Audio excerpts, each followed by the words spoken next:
السلام علیکم محترم ناظرین، آئیے جانتے ہیں کہ اعتکاف کن چیزوں سے ٹوٹ جاتا ہے، یعنی سنت اور واجب اعتکاف۔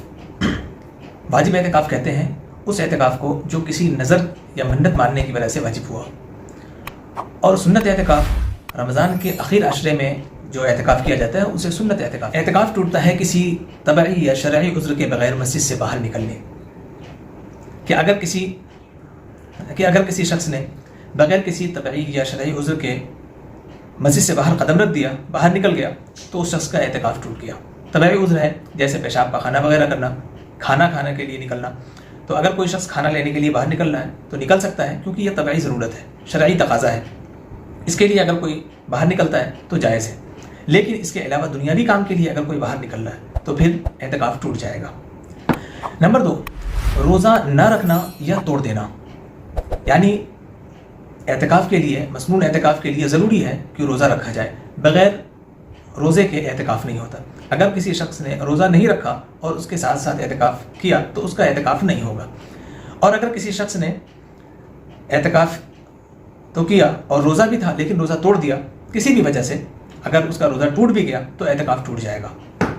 یہ یاد رکھیں کہ مسجد سے باہر نکلنے کے لیے اگر کوئی شخص غلطی سے نکلا، بھول کر نکلا، یا کسی نے ڈھکیل کر باہر نکال دیا تو بھی اعتکاف ٹوٹ جائے گا۔ اس وجہ سے خیال کریں، دھیان رکھیں کہ ایسی غلطی نہ ہو۔ اسی طرح حالت اعتکاف میں مباشرت کرنے سے بھی اعتکاف ٹوٹ جاتا ہے، یعنی مرد اور عورت کا ملنا، اگر کسی نے حالت اعتکاف میں ایسا کیا تو اس کا اعتکاف ٹوٹ جائے گا، جیسا کہ رمضان کی راتوں میں اللہ نے جائز کیا ہے۔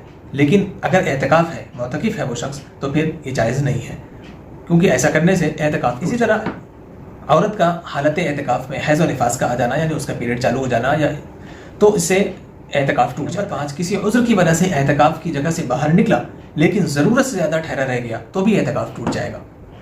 اسی طرح کچھ توہمات سمجھ لیں، یعنی جو ہماری افواہیں پھیلائی گئی ہیں، وہ یہ کہ اگر کسی نے سورج دیکھ لیا یا سورج کی شعاعیں پڑ گئی یا آسمان دیکھ لیا تو اعتکاف ٹوٹ جاتا ہے۔ یہ غلط بات ہے۔ آسمان دیکھنے سے، سورج دیکھنے سے، سورج کی شعاعیں پڑ جانے سے اعتکاف نہیں ٹوٹتا۔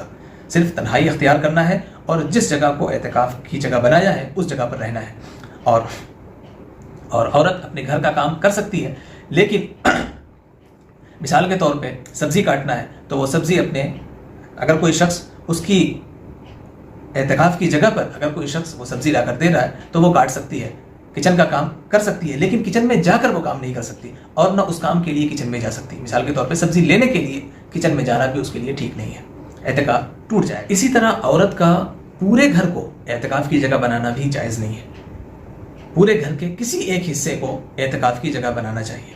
مثال کے طور پہ کسی ایک کمرے کو ایسی جگہ بنا لے جس جگہ وہ نماز پڑھتی ہو اور اس جگہ پر عبادت کرتی ہو، تو اسی جگہ کو اپنی خلوت گاہ بنا لے، تنہائی کی جگہ بنا لے۔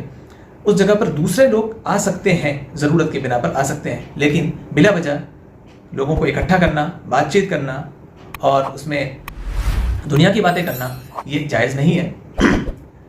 اس سے اعتکاف کا مقصد ختم ہو جاتا ہے۔